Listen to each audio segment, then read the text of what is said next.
오늘 13절부터 16절까지는 거짓 선지자들과 그 선지자의 말을 받은 백성들이 받을 심판입니다. 하나님께서 심판하겠다고 하셨는데 심판의 이유가 무엇이었죠? 하나님 말씀을 듣지 않는 교만이라 그랬죠. 그래서 하나님의 심판 때에 참 신기하게도 거짓 선지자들이 많이 일어납니다. 그럴 수밖에 없죠. 선지자도 하나님 말씀을 안 듣는 거예요.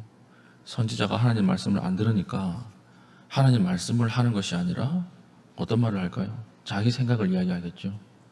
자기 생각을 이야기하니까 어떤 이야기를 하겠습니까? 사람들이 듣고 싶어 하는 말, 사람들이 욕망을 충족시키는 말, 그런 말을 하겠죠. 그럼 그것을 듣고 이것이 하나님의 뜻이다 이렇게 확정 편향이 되는 거예요. 죄를 이야기하지 않고 사람들의 욕망을 계속 부추기는 말을 하는 것입니다. 그게 거짓 선지자들이에요. 하나님 분명히 너희는 끌려가는 것이 하나님 뜻이다 그랬는데 이 당시에 많은 선지자들이 아니다, 그렇지 않다. 어떻게 하나님이 자기 백성을 치겠느냐? 평강하다. 결코 칼이 이르지 아니할 것이고 포로로 끌려가는 일, 그런 일은 절대 없을 것이다. 이렇게 얘기하는 선지자가 훨씬 다수였다는 것입니다. 그러니까 사람들의 욕망을 자극하는 이야기를 하는 것이죠. 그때 하나님께서 뭐라고 말씀하십니까? 13절부터 16절까지 보면 이렇게 이야기하는 거짓 선지자도 칼에 죽을 것이고 16절 보십시오. 특별히 그들의 예언을 받은 백성은 기근과 칼로 말미암아 예루살렘 거리에서 던짐을 당할 것인지 그 예언을 수용한 백성도 같이 심판당할 것이다. 이렇게 하나님 말씀을 하십니다. 우리가 말세가 되고 하나님의 뜻이 희미해질수록 우리가 우리 스스로 말씀을 보는 눈이 있어야 돼요. 우리 스스로 하나님 앞에 교제하는 시간이 길어져야 돼요. 그렇지 않고 다른 사람들에 의해서 듣는 신앙, 다른 사람들이 이렇게 풀어주는 것으로만 신앙생활 하는 것은 아주 위험합니다. 그래서 우리가 하나님 앞에 매일매일 말씀을 묵상하고 나와 하나님과의 인격적 교제 가운데 신앙생활을 해야지 다른 사람의 의지에서 가는 것은 안 좋다라고 하는 것이죠. 이게 13절부터 16절까지 거짓 선지자들이 심판 때 같이 심판을 당할 것이다 이렇게 이야기를 하는 것이죠. 그러나 17절 18절을 보면 이 가운데서도 유다를 향한 하나님의 심정이 드러나요. 심판을 하면서도 여전히 하나님의 눈은 어디에 있습니까?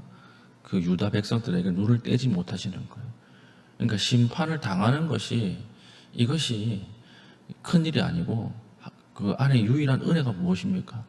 그럼에도 불구하고 하나님이 눈을 떼지 않고 있다고 하는 거예요. 그게 은혜예요. 그러니까 우리가 심판 가운데서도 우리가 기뻐하고 소망을 품어야 하는 그 이유가 여기에 나오죠. 심판을 통해서 우리가 연단됩니다. 연단되는 중에 하나님께서 우리를 계속 지켜보고 있다는 거예요. 어린아이가 처음 걸음마를 배울 때 엄마가, 아빠가, 부모님이 그 옆을 떠나가지 않죠. 혹시 넘어질까봐 넘어지면 빨리 뛰어가서 이렇게 세우려고, 위험한 곳으로 가면 빨리 뛰어가서 잡아채려고 항상 이렇게 보고 있지 않습니까? 그러니까 하나님의 심판 가운데서도 자기 백성, 우리에게 눈을 떼지 않고 보고 계시는 거예요. 하나님도 아프죠. 하나님도 아프지만 우리 어저께 살폈던 본문처럼 그렇게 하는 것이 우리의 연단이 되기 때문에, 그렇게 하는 것이 하나님의 뜻을 이루기 때문에 하나님은 심판을 하시는데 아파하고 있다는 것입니다. 그 마음을 보고 19절부터 22절까지는 예레미야의 탄식이에요. 예레미야는 하나님 앞에 하나님의 마음을 이제 깨닫는 거죠. 깨닫고 어떤 탄식을 합니까? 19절, 회복을 바랬지만 무서운 일이 일어날 것이라고 하는 것을 이제 탄식합니다. 하나님, 그래도 혹시라도 하나님의 은혜에 기대어서 하나님이 회복해 주실 줄 알았지만 하나님의 마음이 결정된 것을 보고 탄식하는 게 19절이고요. 20절, 끝내는 죄를 인정하죠. 우리가 잘못했습니다. 용서해 주십시오. 심판을 달게 받겠습니다. 예레미야는 지금 무엇을 보고 있는 거예요? 심판받아서 큰일 났다, 이걸 보고 있는 것이 아니라 하나님을 신뢰하고 있는 거예요. 심판 이후에 우리 백성이 더 정금같이 나와서 하나님 앞에 온전한 백성이 되지 않겠습니까? 이것을 지금 보고 있는 것입니다. 21절은 그래서 언약에 기대어 기도하죠. 하나님의 약속에 기대어 기도해요. 나의 욕심과 욕망에 따라 기도하는 것이 아니라 하나님이 이 백성을 통해서 메시아를 보내고 이 백성을 통해서 구원을 이루겠다고 하셨으니 언젠가는 하나님의 백성으로서 구원이 이루어지는 날이 있을 것이다. 이 약속이 기대어서 하나님 앞에 기도하고, 그리고 22절은 신앙 고백이에요. 마지막에 하나님이 참되신 창조주고 유일한 하나님이십니다. 이 고백으로 마칩니다. 오늘 두 선지자가 등장합니다. 부분에 어떤 선지자죠? 주의 이름을 부르면서 탐욕을 채우려고 하는 선지자가 드러나요. 13절부터 16절까지. 근데 예레미야는 19절부터 22절까지 주의 이름을 부르면서 자신을 비워내고 하나님의 유익을 구하는 선지자가 등장하죠. 똑같이 주의 이름을 불러요. 그렇죠? 주의 이름을 부르는 것, 겉으로 드러나는 것은 똑같아요. 내면이 틀린 거예요. 주의 이름을 부르면서 탐욕을 구하는 것. 거짓 선지자. 주의 이름을 부르면서 자기를 비워내는 것. 참된 선지자라고 하는 것입니다.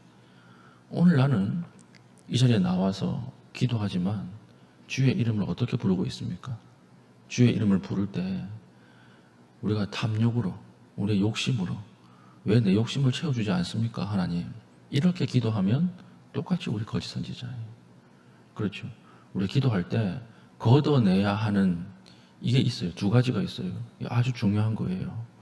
우리가 기도의 시간을 길게 잡는 것이 대부분의 시간을 할애하는 것이 무엇인 줄 아십니까? 이 두 가지를 걷어내야 되는 거예요. 첫 번째, 세상의 소리. 기도하는 가운데 90%는 세상의 소리에 기대어서 기도하는 거예요. 아유, 나중에 되면 큰일 난다던데. 지금 노후 준비 안 해놓으면 큰일 난다던데.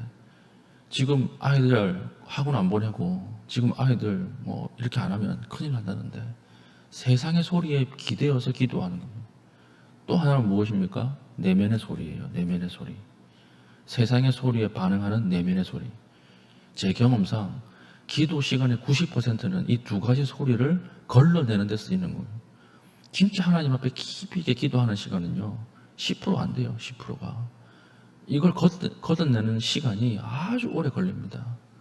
오늘 우리가 말씀 가운데 하나님 앞에 나와서 주의 이름을 다 부르는데, 주의 이름을 부르는 그 가운데 딱 코어에 가장 깊은 곳에 무엇이 자리 잡고 있는가? 이게 중요한 거지. 세상의 소리가 자리 잡고 있고 내면의 소리가 자리 잡고 있고, 그러면요, 주의 이름을 부르는데 내 욕심이에요. 하나님의 뜻을 이루기 위해서 말한다 이렇게 얘기하는데 뜯어보면 자기 욕망이에요. 자기 만족이에요. 이것 가지고 하나님의 이름을 부르는 거예요. 오늘 주님께서 말씀하십니다. 그것은 너희의 소리지 내 뜻이 아니다. 그것 세상의 논리지 내 뜻이 아니다.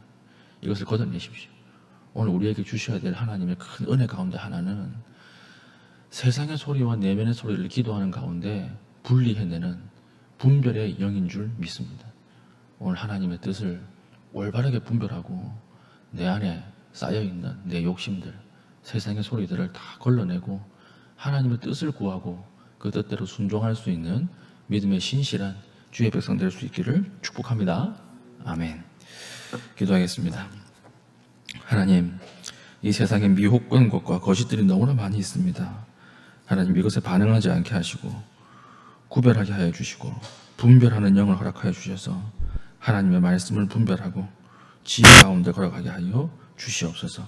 기도하신 이후에 개인적인 기도의 제목을 가지고 기도하시고 자유롭게 돌아가시겠습니다.